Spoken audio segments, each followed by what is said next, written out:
Hello and welcome back to Drama Investigator. We live in the golden age of social media, a time when almost anyone can become social media famous, successful online entrepreneurs, and just plain old rich. Working for a living as a social media influencer is one of the easiest jobs in the world, and brand owners have it almost as easy to grasp and use influencers to make them hella bank. In case you have missed just how popular social media influencers have become, the term influencer marketing increased by 325% in Google searches over 2017, making this the fastest growing online marketing method of the year. But there's a problem. All this fast fashion and easy access to the internet makes it super easy for just about anyone to utilize this market and build a successful life for themselves, which makes it equally as accessible for scammers to rip off consumers. Social media is huge. It's on par with making the world a better place for sure, but today we are going to uncover one of the most corrupt social media scams allegedly that I've ever witnessed.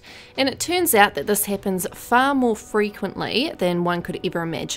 What you are about to witness is the human version of a headache. We investigate fake social media influencers a lot on this channel, but there's also fake companies out there using influencers just as bad, something that's not quite as touched on in the drama community. This will make you think twice about what you buy online. Nikkie Tutorial posted a video on the 4th of September 2017 to give her review on the world's most full coverage foundation. I got so many tweets from Dermacole's Facebook page with my Power of Makeup video, like the photo, like the half-half, promoting this. In the first product that she reviewed, she said that the company, called Dermacole, allegedly used her Power of Makeup photo to falsely promote their products, but she continued to use the foundation for her review video anyway because she's a boss. Moving along, Nikkie Tutorials was also recently used alongside other influencers that I don't know the names of, but some of them you might recognise. In a recent Facebook post one of my lovely subscribers sent me, it was a false advertisement used to make sales on this Dermacole brand that Nikkie actually did a review on. However, the foundation the Shopify store was selling wasn't even the foundation that Nikkie Tutorials was using, nor was it a collaboration.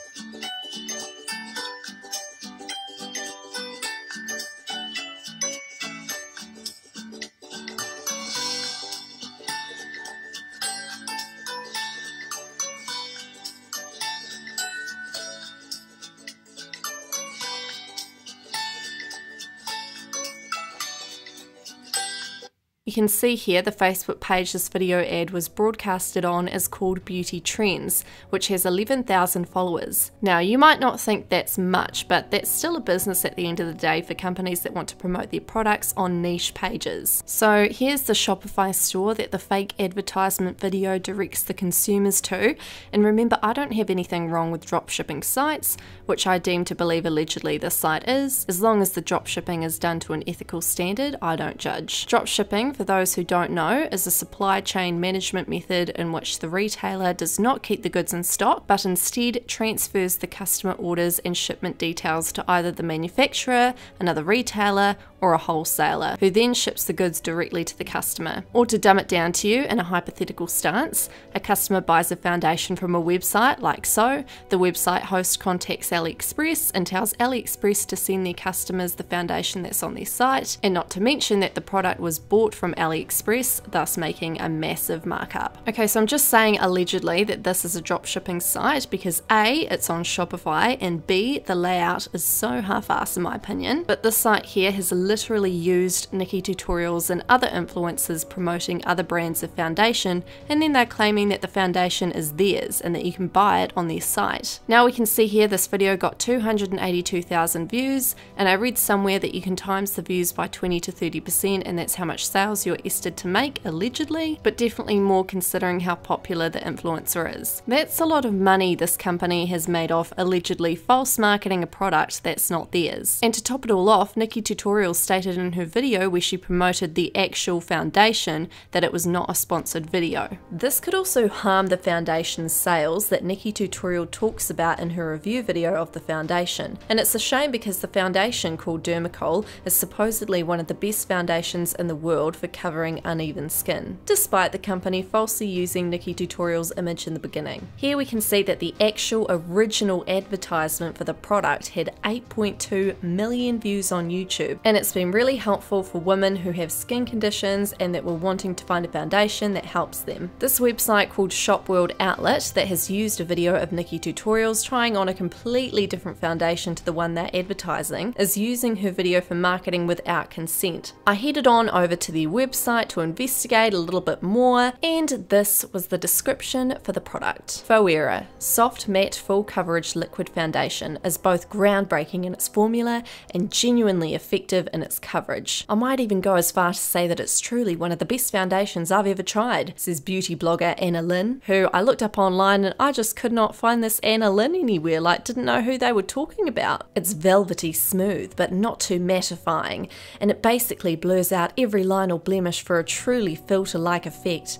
As I applied it, I couldn't believe how quickly it turned my skin into a flawless canvas. I wonder who that quote was by, because they didn't state. You only need one pump to perfect and flawlessly apply this creamy, silky goodness. If you're a game for a matte, high pigment, full coverage foundation, this is the one for you. Banish shine and discoloration with one light layer of Foera. It's waterproof, fade-proof, and totally transfer resistant. They then proceeded to show this video of this famous Facebook makeup artist I've seen before, allegedly using the product. Notice how it's an unlisted video.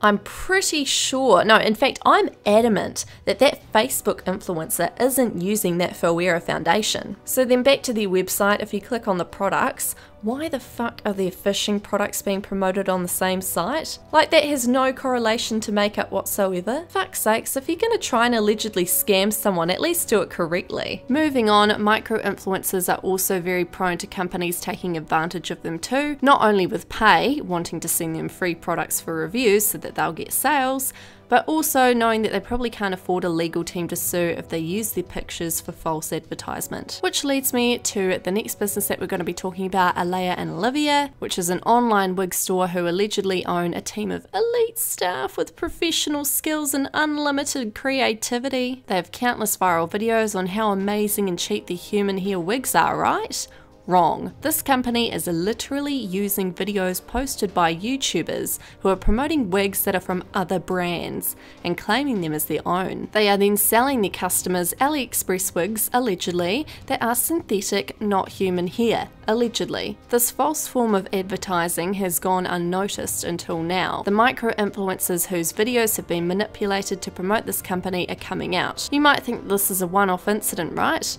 Well, actually no, this happens on a day-to-day basis. It breaches copyright laws, it scams the consumer, and they get away with it because there's no person at the face of it to be sued. Going on from this, Instagram has long been a place where people can profit off consumer engagement, where selfies of Instagrammers, where retailers close and promote products. But as the promotion of user content has become more popular, some brands have taken advantage of influencers and tried to capitalize on micro-influencers and superstar influencers' popularity. The only way we can prevent this is if brands get the consent of the person who took the photo before they use their image elsewhere. It's important for brands to be very upfront and transparent with influencers about how they want to use their photos. Also, if a brand were to use a photo without getting consent, the Federal Trade Commission could step in if there was a violation of privacy, but for the most part it's a huge cost to pursue a brand legally. The thing is, it's really not that hard to just ask for consent to use someone's photos, as long as you're not trying to sell another company's product like we saw before. A brand can literally just ask for consent in a comment or a DM, but it appears that that's too hard for some people. And as I have said and continue to say in every video, bitches will do anything except work for a coin. That's all for this investigation. Don't forget to subscribe. I love you guys so much, and I'll see y'all in our next video.